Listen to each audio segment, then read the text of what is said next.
Andrew Kramer here with videocopilot.net. All right, so there I was. I was on the 17th hole, okay? Something like 220 yards away, okay? So I'm thinking I'm going to use my driver. So I take the driver out, okay? Set the ball up a little higher than usual this time.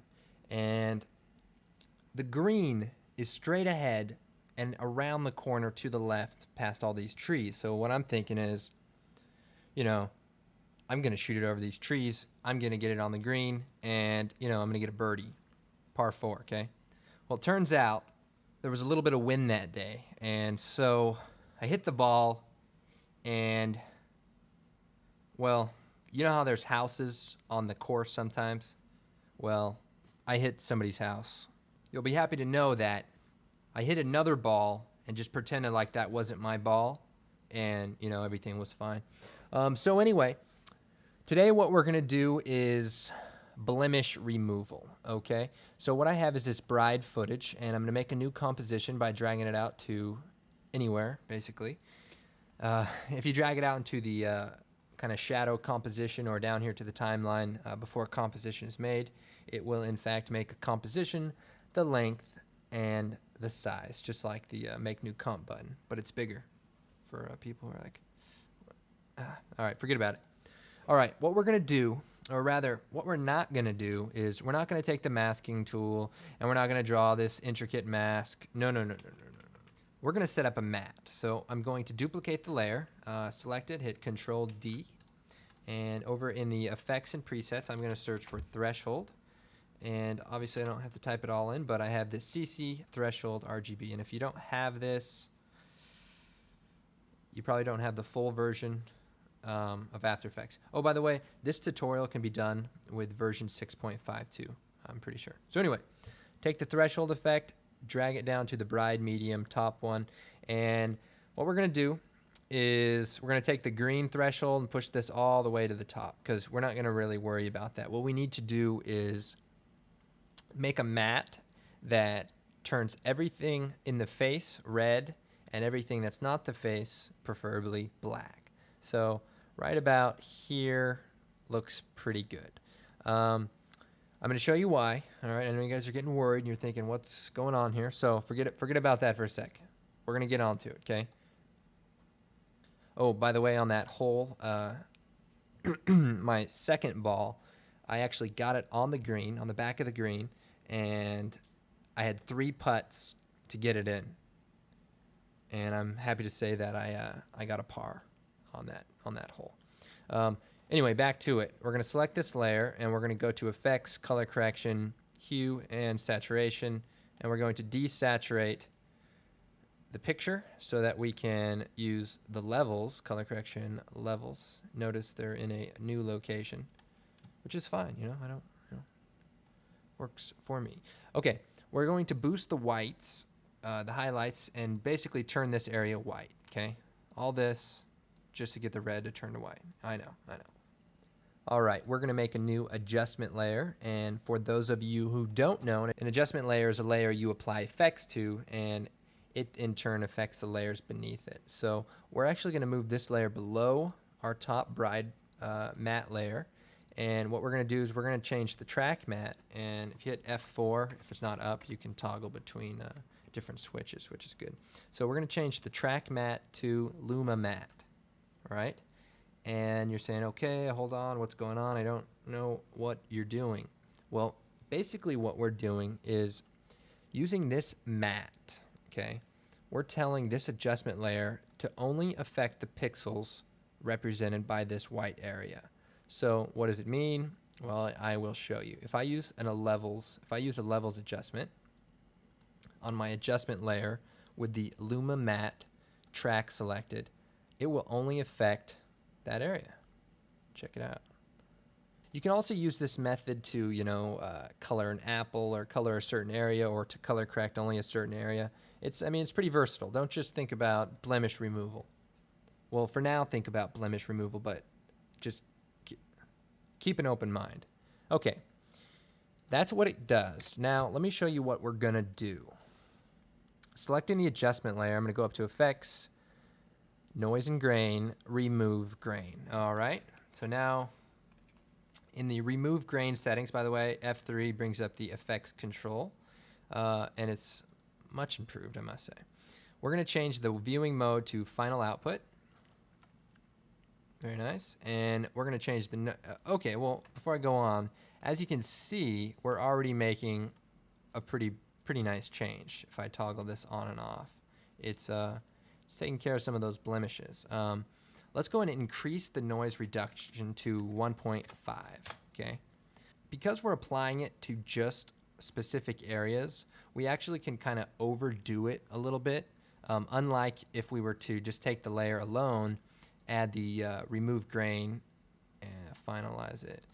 Because what happens is the image begins to look blurry, and areas like the hair or the background, things you don't want to look fuzzy or blurry, the eyes especially, kind of start getting a little bit soft. So this method somewhat can eliminate that side effect, if you will. So with the adjustment layer selected, I'm going to go ahead and hit F3 and play around with the effects control. Now, there's another area of the remove grain effect I want to touch on, and that is the temporal filtering. Basically, what I gather this temporal filtering does is analyzes the frames before and after and compares them with the current frame. And based on the color from around that frame, it kind of blends the pixels together, so you have a smoother image. It reduces grain. What a concept. Now, the motion sensitivity is basically like how much to look forward and look beyond the current frame, and you want to be careful in that area because it can start to be it can start looking warping and stuff. We're actually gonna put it up to 0.95, and that'll just bring the effect down just a little bit, just because I don't want to overdo it too much. What the heck? We'll go 925. Okay. All right. Another thing you may want to do is on our matte layer. Here, if you hit Enter or Return on the keyboard, you can type in a name for the layer. That way we can keep track of it. What I want to do on this layer actually is blur it out. Even though the remove grain isn't a very strong effect, it's good to blur the matte a little bit so that you don't get sharp edges between unfixed areas and face areas. Just a good idea. If you notice, the eye is still in sharp focused. We're working with interlaced footage, so don't be alarmed. So if we look at this, I'd say we're looking pretty good. If I compare this, it's definitely an improvement.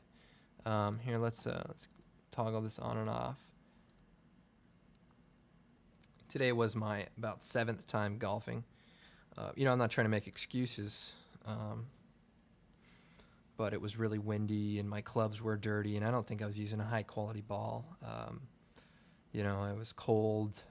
My shirt was kind of tight, so I think I was losing a little something on my swing. But other than that, it went pretty good. Okay, that's pretty good. Let's go ahead and preview that. Oh yeah, look at that. Here, the tilde key. Thanks, John Dickinson. Hit the 0 key again, and we'll preview this. All right. I mean, that's some high quality stuff, guys. Now, okay, we have another problem. A slight problem is we zoom in here and we say, well, what's going on here? I mean, we have this area that's all grainy, and then it's just perfectly smooth right here. Something just seems a little weird about it, and you're thinking, well, yeah, look, it's not perfect. I mean, I'm doing my best to just show you a good method here. You have to criticize it. And to that I say, let's add some grain. Now, the cool thing about adding grain to an adjustment layer that is tracked by a matte is that the grain will only add itself to the area that you're affecting. So in this instance, it's perfect. So let's zoom into an area where we have grain and where we have clear. So select the adjustment layer, and we're going to go up to the noise and grain, add grain. Okay. Got some presets here, but this is like DV footage from like a year ago. Let's just pick one and we'll fix it up. We're going to change the preview to final output. All right. Hey, that looks pretty darn good, right? You're thinking, man, print that to tape. No, here's what we're going to do. We're going to bring the intensity down to 1.25. And we're also going to bring the color, because you can see this grain isn't really chromatic like the grain that's created. We're going to bring this down to say 0.25 also. And we're going to make the aspect ratio 0.9 like our footage, and we're going to soften it 1.1 and maybe make the size 1.2.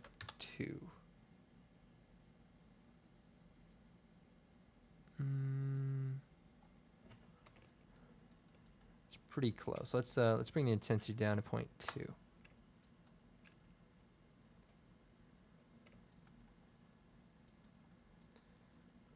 All right, so I mean that does a pretty good job of hiding, the feel of really clean footage. So now if we toggle this on and off, I'll go and take a snapshot so we can compare it.